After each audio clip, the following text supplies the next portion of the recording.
Good morning, aloha from Florida. So I was at a party last night, a few other families there, and one of the guys that was really, good personality, outgoing, was just asking different people what they do. And so when it came my turn, I asked him, what does he do? He goes, oh, I'm a pilot.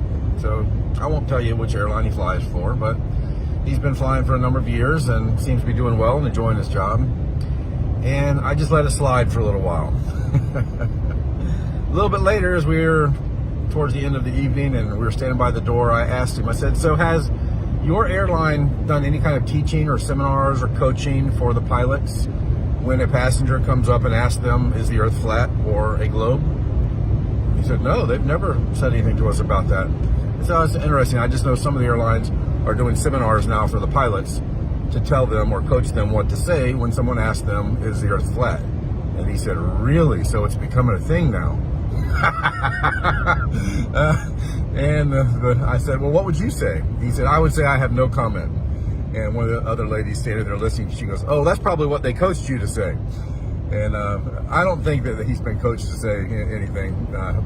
I think his reactions were truthful. But a few minutes later, as we were outside watching some of the kids play, I asked him, I said, so you're familiar with your top of descent calculation, right? And he goes, sure. And I said, you understand that assumes a flat baseline, correct? And it's like, interesting. See, if someone has some intellectual honesty and you start talking to them about facts of geography and astronomy, it becomes very interesting very quick, and they start to think about things. So we also talked about flight paths, especially the emergency landings, how they only make sense on the flat earth map. None of it makes any sense on the globe. But anyway, it's a good conversation, so I just share that to encourage some of you who are now knowledgeable enough about flat earth to talk about it, to start sharing it more with people and just engage with the people who are willing to. If someone becomes a jerk or laughs at you or whatever, just know that's not the right person. Some people are never going to see it. They are so indoctrinated. They are totally blinded by bias, and you don't need to waste your time on them. So that's it. The earth is flat. That's an absolute scientific fact. In light of today's conversation, go check out Eddie Alencar, Flat Earth Banjo, USA, Japan, and his book, 16 Emergency Landings Proving Flat Earth. No scientist has ever even tried to debunk that book. I wonder why. Have a great day. God bless. Backyard science can debunk this. They say that the molten iron core of Earth is, for one, hotter than the surface of the sun, but for two, magnetic, although magnets lose their magnetism at 80 degrees Celsius. So of course they'll say, no, it's generated by the motion of the molten iron in Earth's core, claiming molten iron to be paramagnetic, meaning it interacts with magnets. I found a guy who had so much faith in this that he tried to make a piece of art using this science. So I've got the 800-pound magnet, and I'm putting it right under the thermite.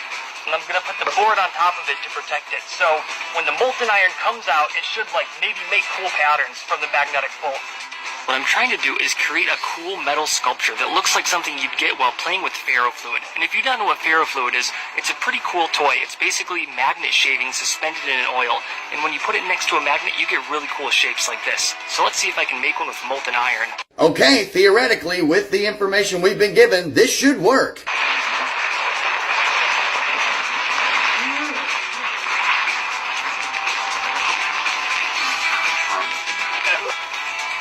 I like how it goes. I think I was wrong. I think this didn't work at all because most of the iron went onto the grass. So I actually picked up more iron from the grass around the board than on top of the board, so I think the magnet didn't really attract it. So far, the science of this isn't looking real good, but science is testable, repeatable. Okay, so let's do it again. So what I've done here is I've stuck the magnet to a piece of metal in the ground so it's parallel to the thermite. So when it goes off, we'll see if the metal stream gets attracted to the magnet or not, and if it doesn't, it'll just fall straight to the ground. We'll see if it bends. All right, here we go. 3, 2, 1.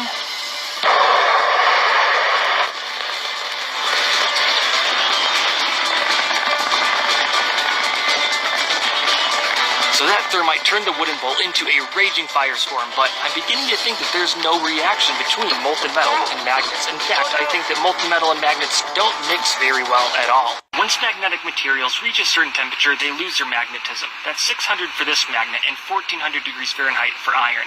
This is called the Curie point. Alright, it's not looking good, but we're going to try one more thing, because he really wants to make this ferrofluid-like sculpture with molten iron, so let's try dropping it directly on the magnet. I think our last test is to do the thermite directly onto the magnet. I don't want to destroy my magnet. Alright guys, now it's the time you've been waiting for. I've got the magnet in the bowl. I've got the thermite above it. Let's see if anything crazy happens. Place your bets down below in the comment section. Tell me what you think's gonna happen. 3, 2, 1.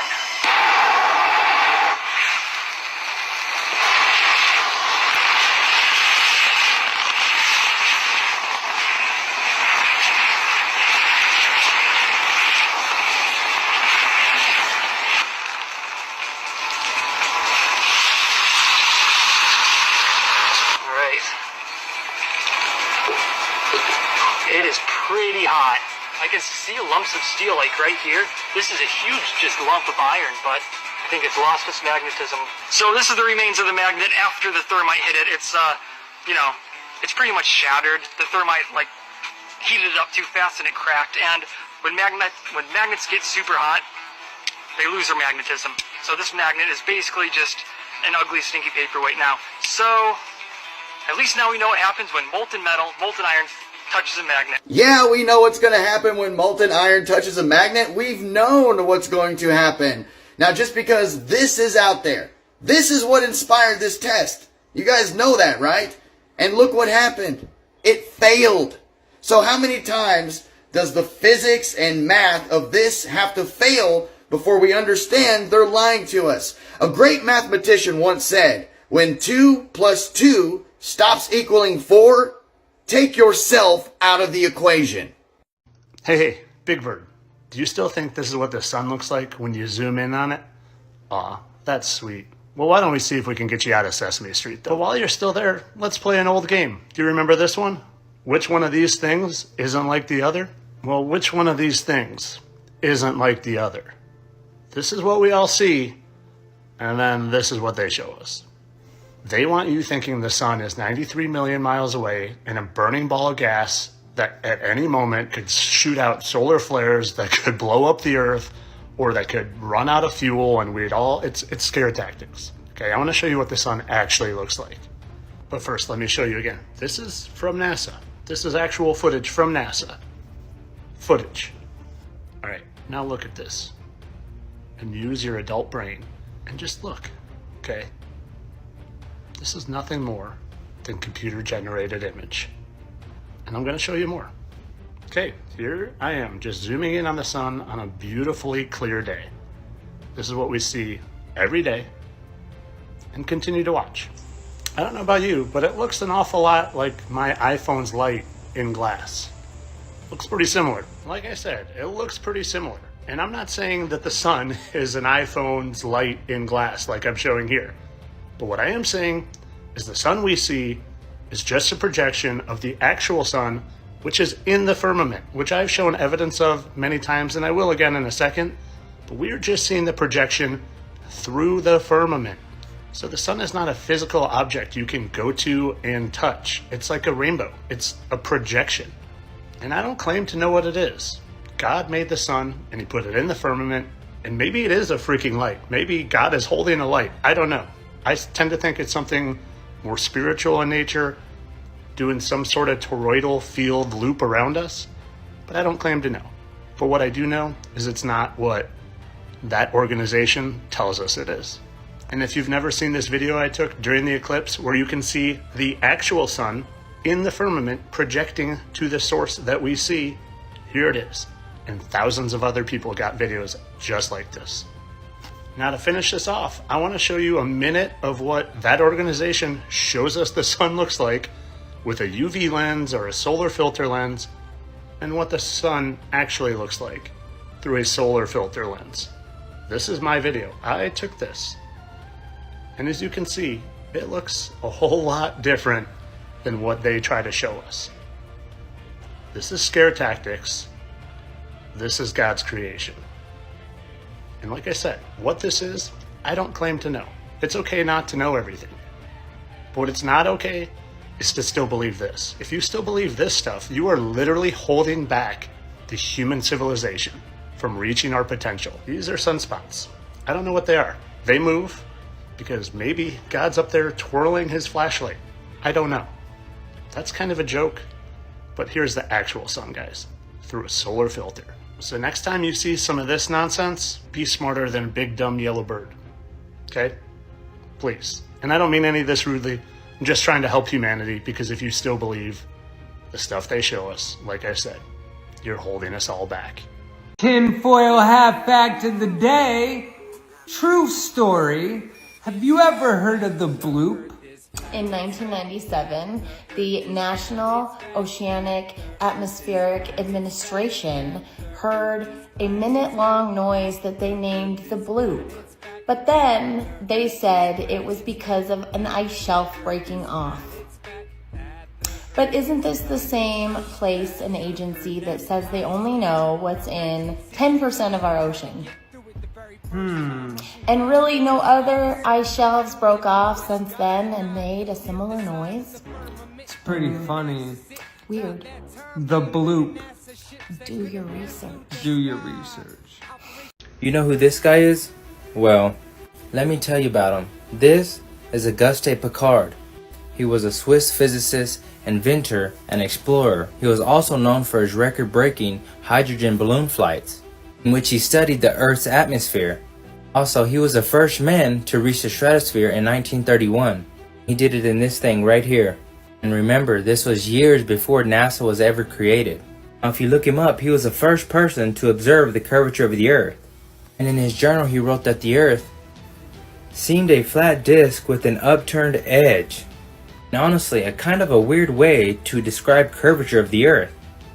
He observed this 10 miles up into the sky, which is in the stratosphere.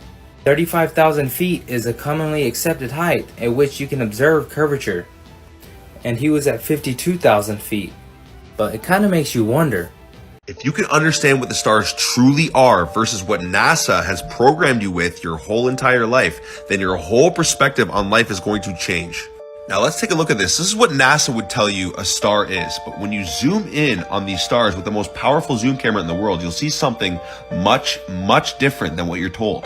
Now this is what a real close-up of the stars truly looks like. Now check this. Tesla said it himself. If you want to find the secrets of the universe, think in terms of energy, frequency, and vibration. Now let's take a look at what frequencies or cymatics look like when they're pitched into water. Looks pretty similar, eh? Very familiar indeed to what the stars truly look like. Now when we look back and we see some of our wisest ancestors talk about the stars being fixated in the firmament, it makes you question things. And here's the Hebrew depiction. So you got the waters above the firmament and the stars are on the firmament. So now when I analyze what the stars really look like, it certainly looks extremely familiar to light refracting in a pool of water. Perhaps this is why our skies are blue, waters above the firmament, as above, so below. One of the Hermetic principles, one of the natural laws of the universe. NASA has been deceiving you guys your whole entire lives. We live in a realm, it's not a planet. And this was intelligently created by God. Alright, so what we have here is a little shuttle blasting off into the upper atmosphere. That's a meter gauge so you can see how high we're going. Now if you pay attention, the horizon continuously raises to eye level. No matter what we do, that horizon raises to eye level. And they're going pretty high up. Now keep in mind, in the Red Bull space jump, they were showing curvature at 10,000 feet. But look, 80,000 meters, still no curvature? And guys, curvature means that it has to be exponentially curving further and further down so it can create a sphere. You would have to be looking down if you're this high up in order to see the globe. 320,000 feet. So here's something that I didn't really believe, and it seemed like BS when I heard it when I was a kid, is that the atmosphere is locked into place. The air around the Earth is locked into place by gravity. And as the Earth turns, the atmosphere turns. So not just the ridiculous notion that the Earth is spinning and it's a globe. It's, no, not just the Earth, the air, the atmosphere around the Earth is spinning with the Earth because of gravity. Gravity that can't even keep a helium balloon down. It just goes wherever it wants, but that's locking in the atmosphere, that gravity. Like, I didn't buy it when I was a kid, and you'd have to still be like the mind of a child to still believe that the atmosphere is locked in by gravity. So when a plane flies in the opposite direction of the spin of the Earth, it's still locked in. It has like a tidal lock on the plane. So it's spinning with the atmosphere and with the Earth.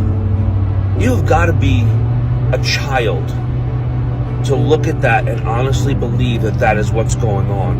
And then in the same breath, you're like, yeah, but when you fire a bullet, the spin of the Earth affects the trajectory of the bullet.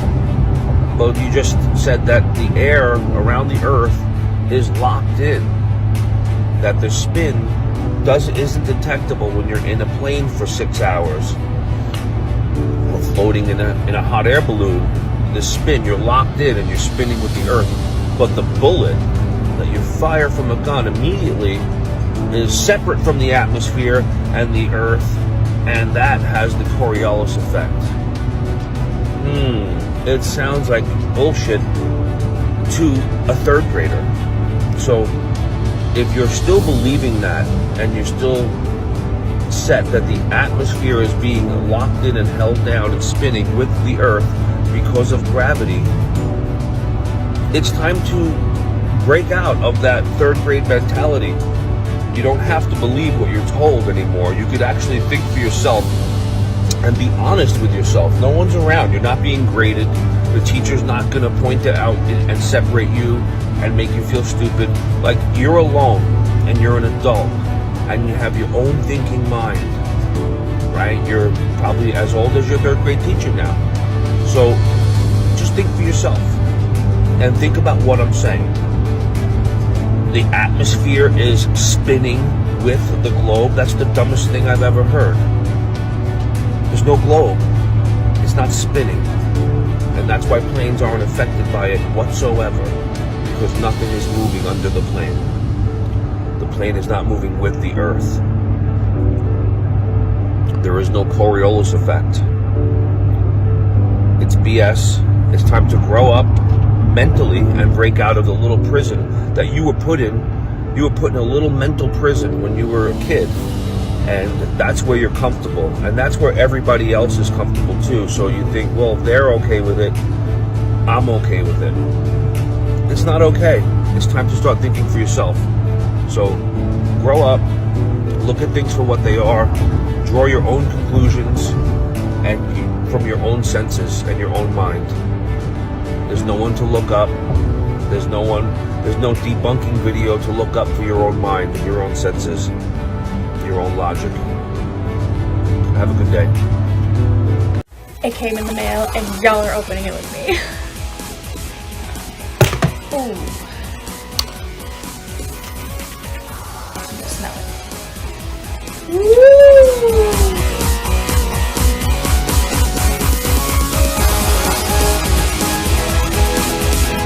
Here we go. The Flat Earth map dates back over 1,000 years. This map is credited to being created by a Persian astronomer. His name was Al-Biruni and he lived between 973 AD to 1048 AD. It's the official map of the United Nations and also the United States Geological Survey. It used to be present in many places before the creation of NASA and the Antarctic Treaty in 1959. Here you see it with Admiral Byrd. This map has been restored by Dmitry from Russia with suggestions of mine, Idialenkar. Known by my YouTube channel Flat Earth Banjo, I asked Dmitry to include the Bermuda Triangle and Point Nemo, a place deep in the Pacific where NASA buries rockets. Then Robert Tozzi, a professional mapmaker, came along and enhanced the map even more. There are many people now selling this map online, but if you could order it from my online store, I would greatly appreciate it. Visit my online store now and order one of the items. I humbly thank you.